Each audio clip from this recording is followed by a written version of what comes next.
Went from managing hypergrowth to financing super scale. So we have a great panel for you today, a bunch of founders, venture capitalists, different perspectives, and we're going to be talking about what it's like to invest in large rounds, what it takes to raise that next round.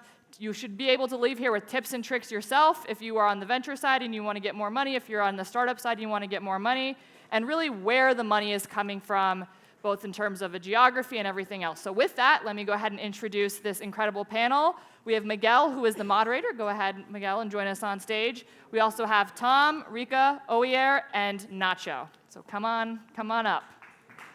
Give them a big round of applause.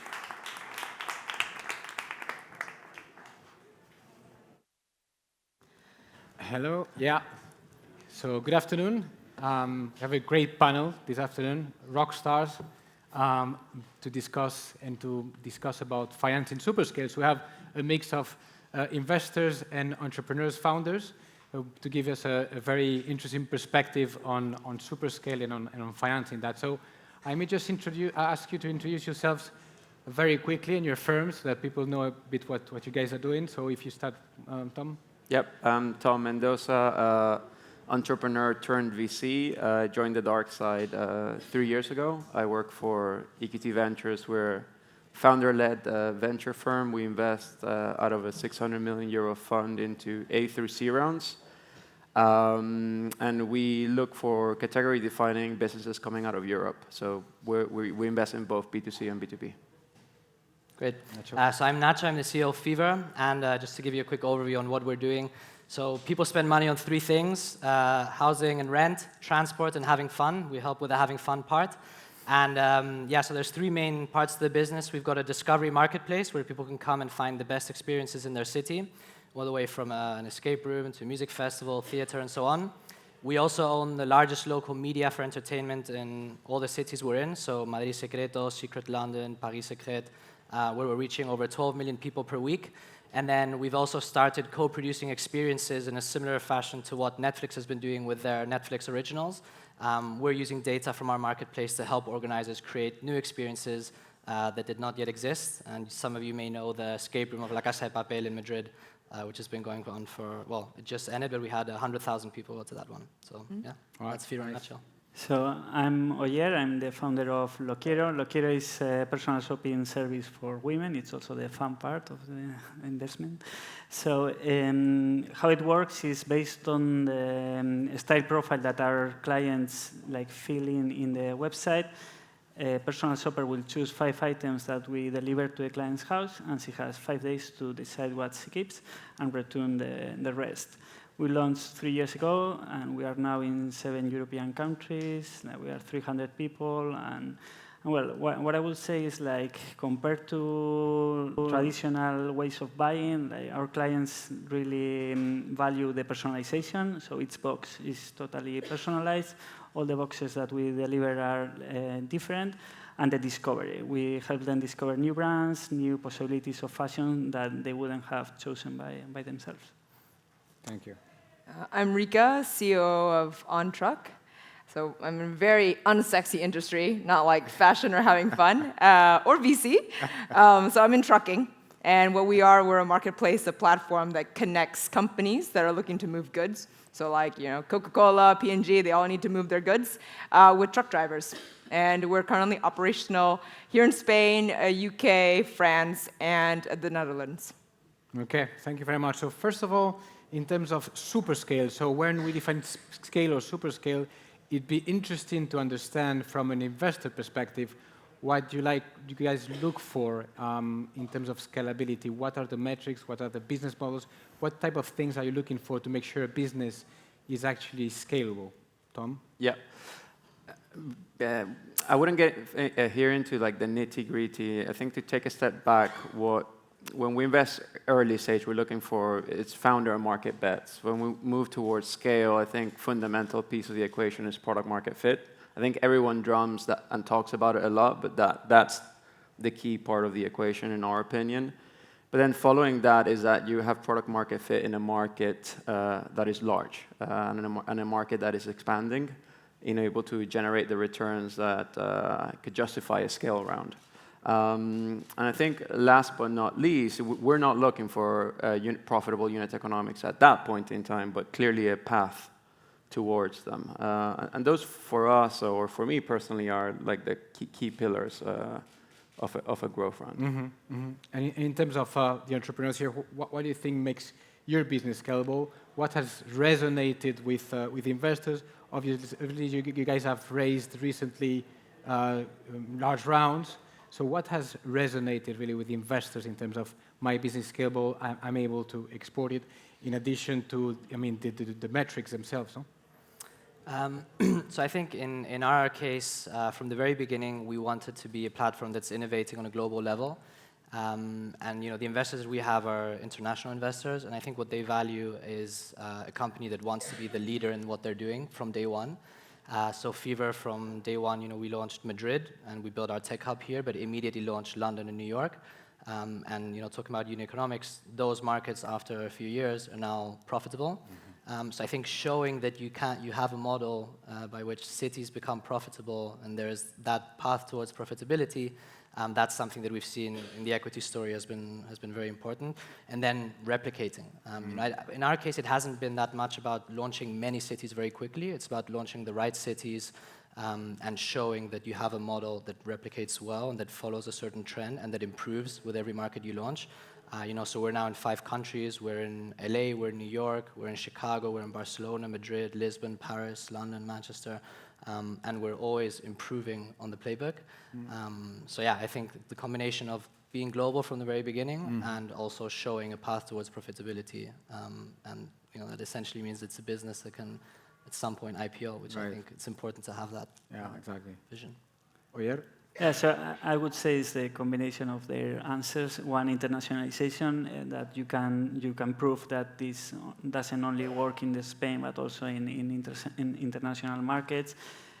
Once you have the product market fit, it's what Tom was saying. If the market is big, it's like replicating that and scaling that. So in our case, e-commerce and fashion is huge. So it's about like we are proving this works, like clients like this, now we're going to scale it. So it's... Yeah, I echo the market opportunity, kind of being able to solve very similar problems with your solution in various places. Where we actually found, let's say, a struggle that I think that we've kind of figured out a path was what was the unit of profitability. So we first looked at it on a city basis, and perhaps it's relevant to you guys, but then we realized, so in trucking, which is, again, a very unsexy business, but you have many different types of trucks. You have from a van to like those big trailers that you see on the highway. And what we realized, we were starting to measure profitability and replicability at a city level, and it was really weird. We saw these dynamics, sometimes it goes up, sometimes it goes down. We're like, oh, what's going on? Because we couldn't show it to investors. And then when we started digging a little bit deeper, maybe by country, maybe by shipper, like maybe PNG in Spain is the same as PNG in UK. But again, it wasn't. But what we figured out was that it was actually truck type. Like a van in Madrid is the same as a van in London. And then over there, you start to see like very similar patterns of replicability. You're like, oh man, this is it. And that's what we need to focus on. And obviously, if you want to brand yourself as like a technology company, automation. So being able to automate like one by one, truck type by truck type, and whatever unit that you think is the most impactful, I think that was like, how can you add technology to make that much more scalable? For us, that was really critical. Right, exactly. And in terms of business model, because it's very interesting what you're saying, but in terms of business model, how important you think it is to innovate globally that we discussed in the past, which is not replicating business models from somewhere else, but actually innovating in Spain, or having proper business models that not just necessarily replicating other business models. So Nacho, this probably is one for you. How important, how you see the Spanish landscape evolving towards new ideas rather than just copycats of international? Yeah, so as I mentioned before, I think that's something that investors who are looking for a winner value a lot. Of course, I think a lot of companies have done a great job at taking concepts that maybe for which Spain or Latin America wasn't a priority and have built multi-billion-dollar businesses. So I think that's awesome. But I do think that in Spain we're increasingly seeing a lot of businesses that are actually being born with a global ambition. And yeah, I think getting to a point where people lose the fear of doing that and see that you can get finance despite being a company in Spain. Because at the beginning, even for us, there was always that question mark of, do we do that jump and do we risk going into the, in the big league where the big players are and struggling. But the reality is that I think if you've got a solid business opportunity and you follow it through and you're convinced that it's something that can work, you will get the financing. And fortunately, there's a lot of capital out there. Right. And if you have a model that scales, which is I think the most important part, you'll get people excited. So I think that's something that needs to be encouraged. And I think in Spain we're still in the process of seeing that. Right. And so in terms of super scaling, so the underlying theme behind super scaling obviously is the debate, the eternal debate around growth versus profitability. There's been a lot of discussion recently with Uber, etc., around, again, growth versus profitability. For you, Tom, is that debate evolving? Is it the same debate we've had over the past 10 years? Is there a shift in mentality from the investor side? What's your view on this? As I mentioned before, I think what's important is, is there a clear path and do you have the levers, right? Fortunately, right now there's a lot of capital, so you can go for growth, but at some point capital might dry up, and if you don't have the levers, then you're in trouble. So I think that if you have a market opportunity in front of you and there is strategic value behind the expansion, you should go for growth. But you shouldn't raise growth rounds if you don't have a clear path towards profitability nor product market fit, of course. Right. So you see no change in really perception. So still the same old debates. Yeah. Right? Just one thing I wanted to comment on the prior topic is that we massively value taking existing business models into markets that don't have those business models, like copycatting a business, because executing is the most difficult thing out of everything. But one of the things we look for and we get the most excited about is category-defining companies. So, a sector in which Europe creates, the leading company, call it Booking.com or look at gaming. So we are very confident that Europe can build those companies. And what we value there is when we meet an entrepreneur that has the courage and the disruption to think differently. And that for us that's the insight. Are you just like copying, or are you actually an innovator? So I think that's something that I would challenge like entrepreneurs to think more and demonstrate that ability to investors. Right. And so who's funding those type of rounds? So who are you finding? Oier, you just announced your last round just a few days ago. Who is funding those rounds? Who are you finding as investors for these type of rounds? So in our case, it's international. At this is, in Series B, like the lead investor is international. But in Spain, there are also a few funds that can co-lead. In our case, like Oier Ventures invested in the seed round, then invested in Series A, and now co-led with the international fund. But we were looking for international funds since the beginning at this stage, so that can help us with the future growth. So. Mm-hmm, mm-hmm. Yeah, but exactly. So the question really is, there's always that debate in Spain around no existence of growth funds. But the question maybe for you, Ignacio, is, would you go for a Spanish growth fund, or are you actually looking for an international partner to help you either grow internationally or give you access to a different type of operating partners? Is that very relevant for you, or would you like to have local capital being able to finance that growth? So I think it's, in our case, super relevant to get international capital. I wouldn't really know who to speak with right now in Spain for growth capital. And I think, all of our businesses here, we're businesses where, we're setting up, well, in your case, I'm not sure if that much, but we're setting up local operations in a lot of the markets that we're launching in. So I think international capital that has presence across the globe is super valuable. So in our case, the last round was led by Rakuten Capital. They can help us in Asia, they can help us in the US, they've got presence in Europe. So I think it also depends a little bit on the nature of the business. In our case, it is super relevant. And yeah, we also have a lot of local investors of key markets. I think that's something that people are realizing more, is the value of having a local player who can help. When Portugal, we saw that was a market that we were interested in, well, we have a local investor there. In France, we also have a local investor there. In the US, we have investors. So I think it's finding someone who can finance, can be a solid growth fund to help you scale globally, but also having those local players is super valuable. And then, how you prioritize it, I think it depends on the nature of the business. Right. And Rika, in your case, what are you looking for in a fund or in a partner? What are the criteria that are relevant? I mean, just for disclosure, we GP Bullhound are also investors in OnTruck, so. but we're looking for you guys. Feel free.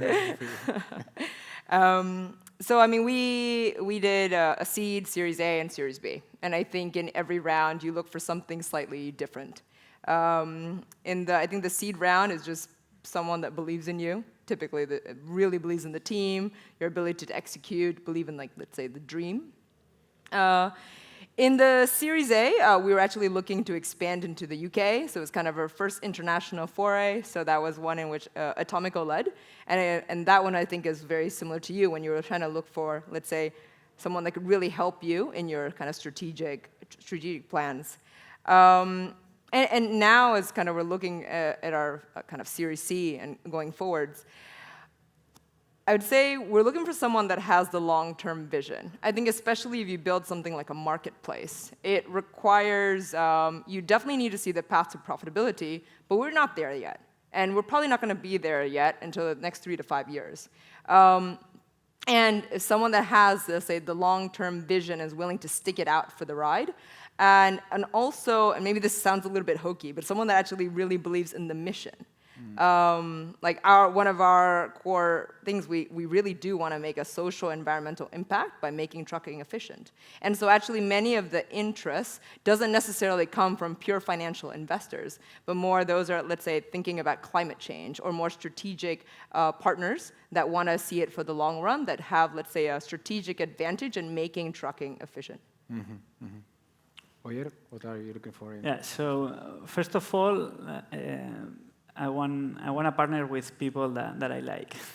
I want to have a good feeling with the partner and with the rest of the team of the fund. That for me was a key criteria. Second, the vision alignment is really key. Like, this is the plan, this is what I think, and being aligned there really helps. And finally, I would say a fund that adds value. Like, they add value strategically. So far, my investors have helped me with the strategic decisions. That has been really helpful.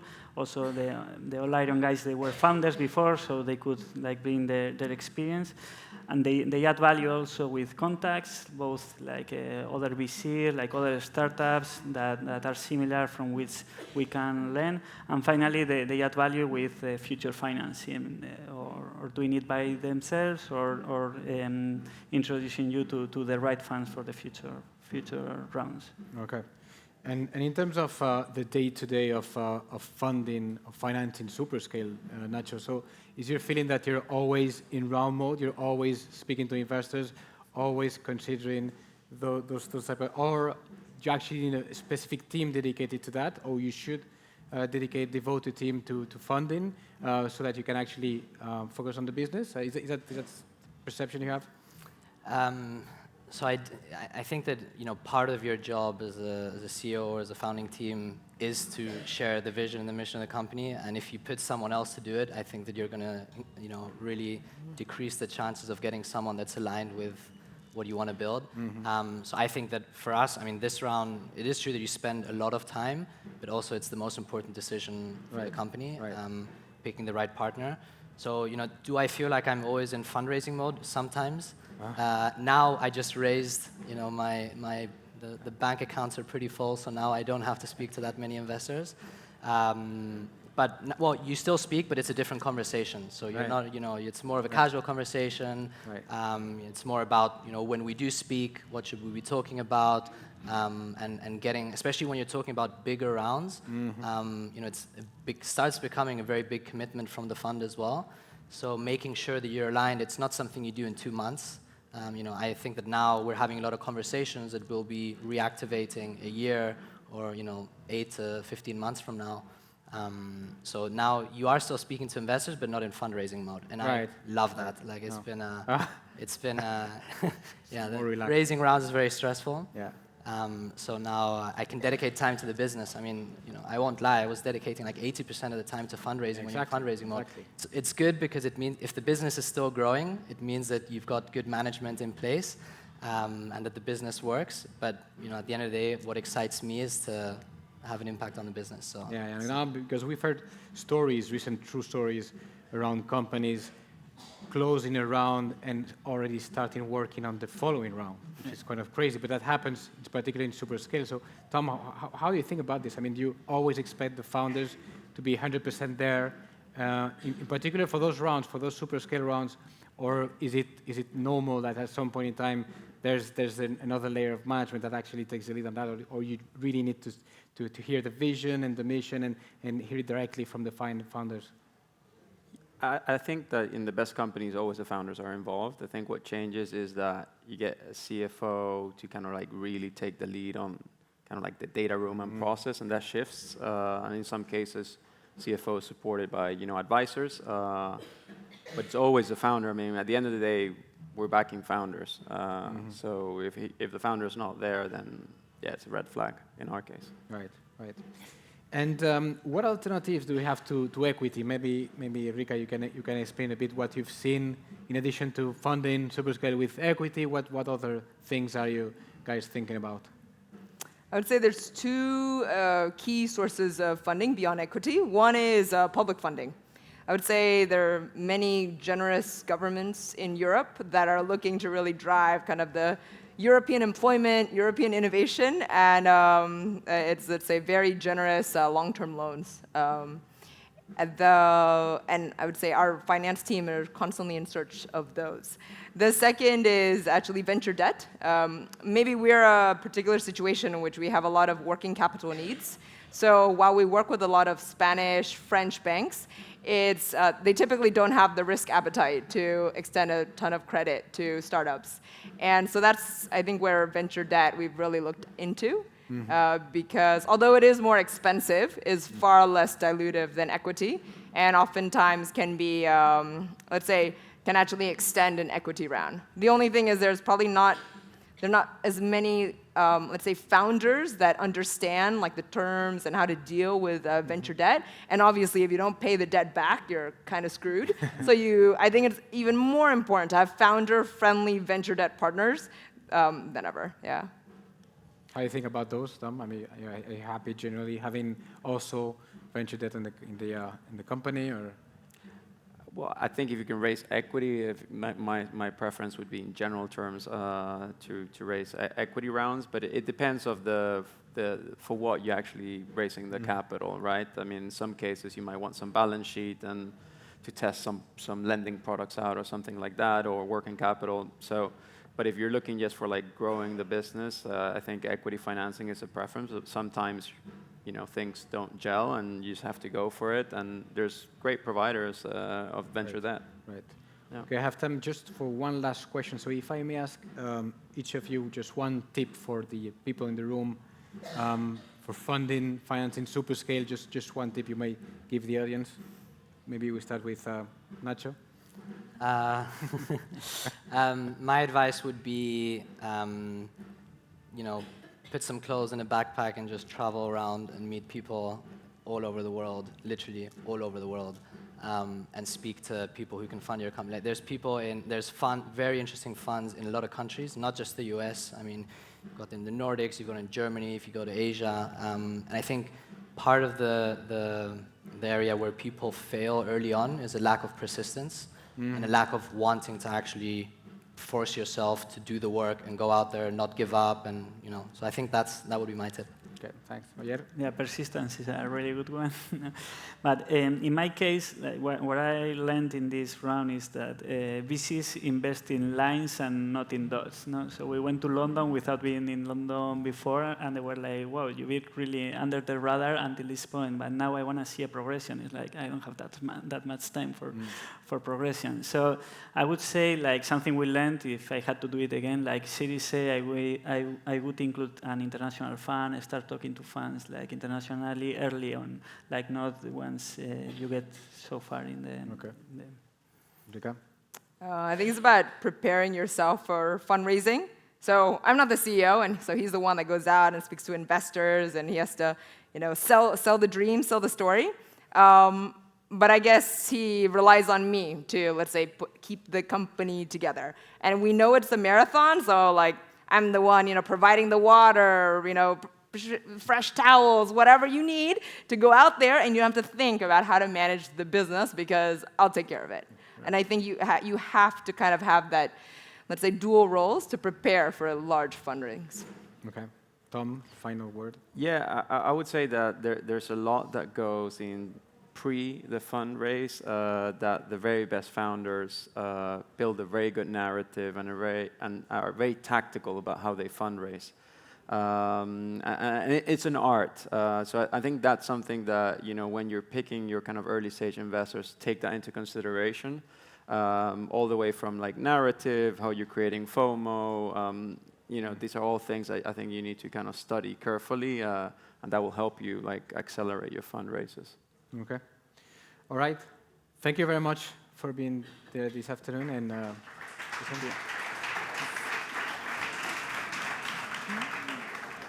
Awesome.